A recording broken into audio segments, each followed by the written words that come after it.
Je suis fière de mon Mali, de sa culture, de sa générosité, de ce que nous appelons le Djatikia.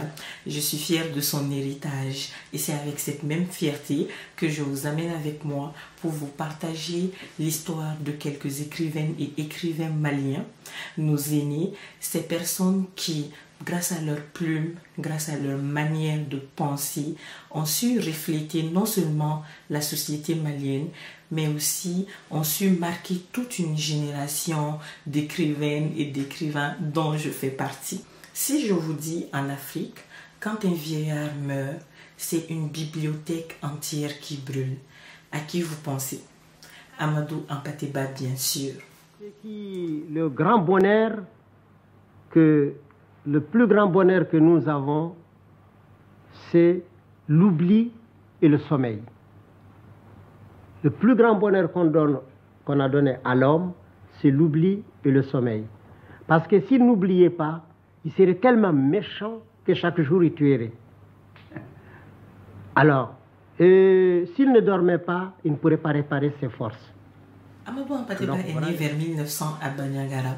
Orphelin de père très jeune, il sera élevé par son oncle qui va lui transmettre une éducation basée sur le respect des valeurs africaines. Il va commencer ses études dans une école traditionnelle africaine avant de switcher dans une école coloniale française.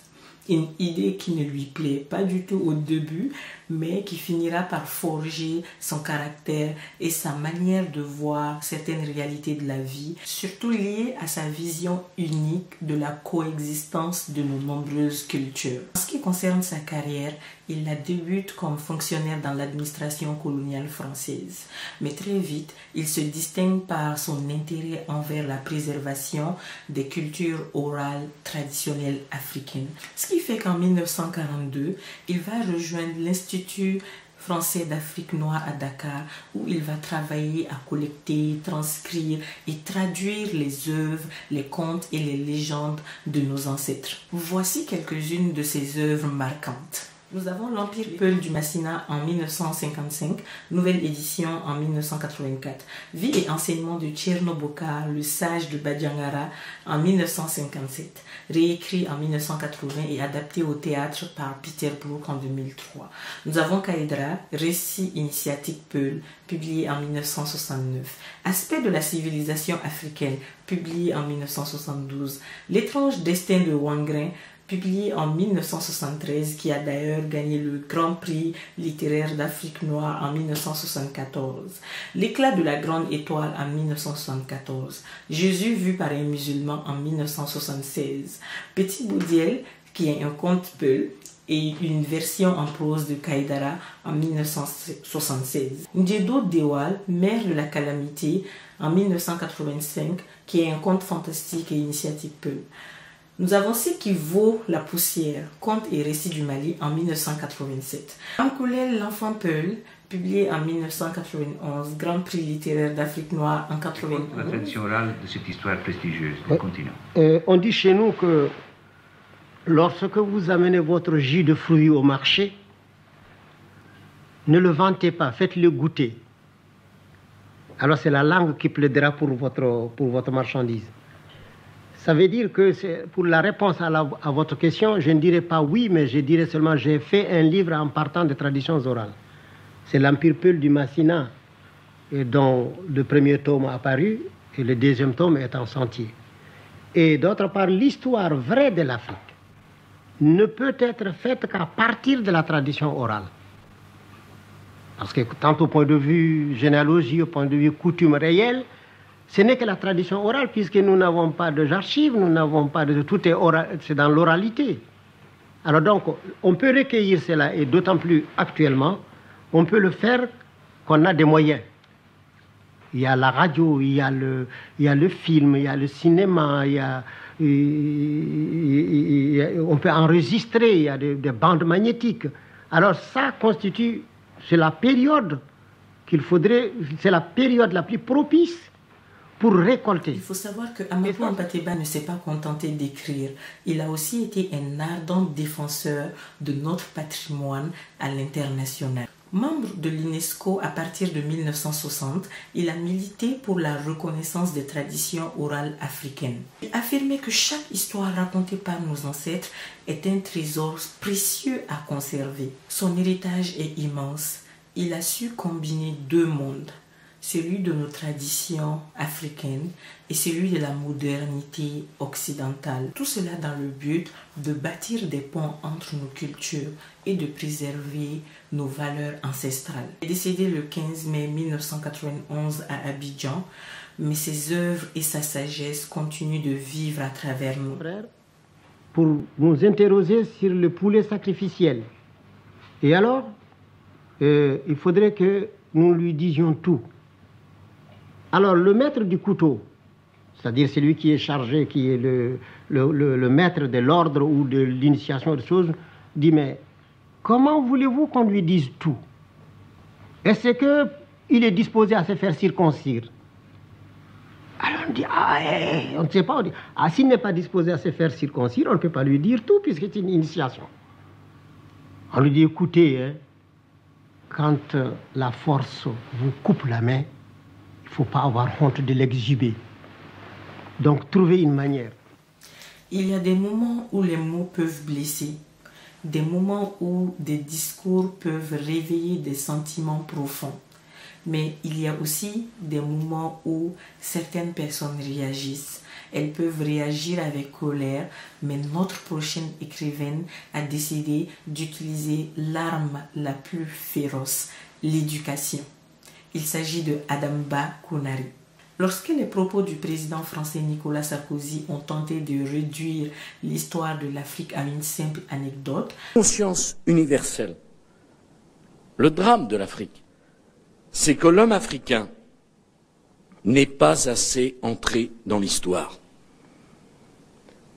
Le paysan africain, qui depuis des millénaires vit avec les saisons, dont l'idéal de vie est d'être en harmonie avec la nature, ne connaît que l'éternel recommencement du temps, rythmé par la répétition sans fin des mêmes gestes et des mêmes paroles. Adamba Kounari a lancé un appel à texte audacieux qui mettrait en avant les réalisations pertinentes du continent africain. Elle invite les intellectuels africains à prendre leur plume pour écrire leur propre histoire. Son projet, très loin d'être agressif, s'est inscrit dans une démarche profondément pédagogique. Car pour Adamba Kounari, l'histoire de l'Afrique ne doit pas être racontée par les autres, mais par les Africains eux-mêmes.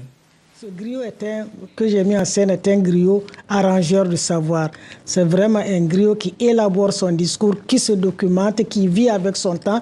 Donc, c'est pas du tout... Alors, il y a une structure quand même du récit, comme le font les griots. Cette structure, comment est-ce qu'on peut la caractériser? Oui, cette structure donne une importance à la fonction sociale du griot.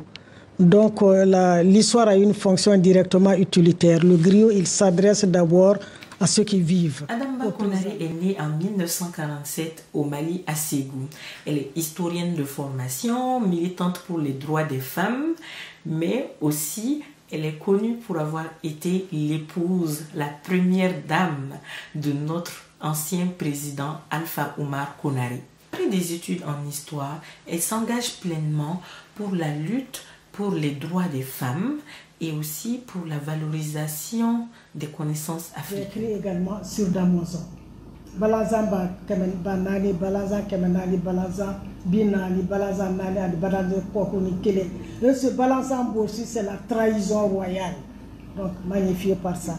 Le Balazan, c'est un arbre tordu, effectivement, qui pousse à contre-saison, qui verdit pendant la période sèche et qui s'assèche pendant l'hivernage. Donc c'est un arbre. En ce qui concerne ses œuvres, elle en a publié plusieurs, mais je vais vous partager quelques-unes. Nous avons L'os de la parole, publié en 2000, et c'est un livre qui traite du pouvoir des mots et de la parole en Afrique, soulignant l'importance des récits oraux dans la transmission des savoirs. Nous avons aussi L'appel à texte dont je vous parlais, au discours de Dakar, qui est un projet littéraire qui a rassemblé les voix d'intellectuels africains africain pour répondre non seulement aux propos de Sarkozy, mais aussi à des siècles de malentendus sur l'histoire de l'Afrique. Il faut que la femme puisse davantage s'investir dans la valorisation du travail. Parce que nous sommes dans un monde de plus en plus performant. La valorisation du travail. La valorisation. Nous sommes dans un monde de plus en plus performant. Donc il n'y aura pas de place pour ceux qui ne tiennent pas la route. Et vous voyez avec même toutes ces nouvelles techniques de l'informatique, toutes ces nouvelles technologies, il faut être à la page, sinon on est complètement déphasé, déconnecté. Donc la valorisation du travail par le leader de demain me semble essentielle. Ensuite, il y a un autre terrain qui me semble important. Je pense que le succès du leader de demain ne sera pas forcément d'ailleurs dans le savoir. On a parlé de savoir académique, on peut avoir la tête bourrée de connaissances, on peut être bardé de diplômes de toutes sortes, mais c'est la relation sociale qui va être le succès du futur de demain.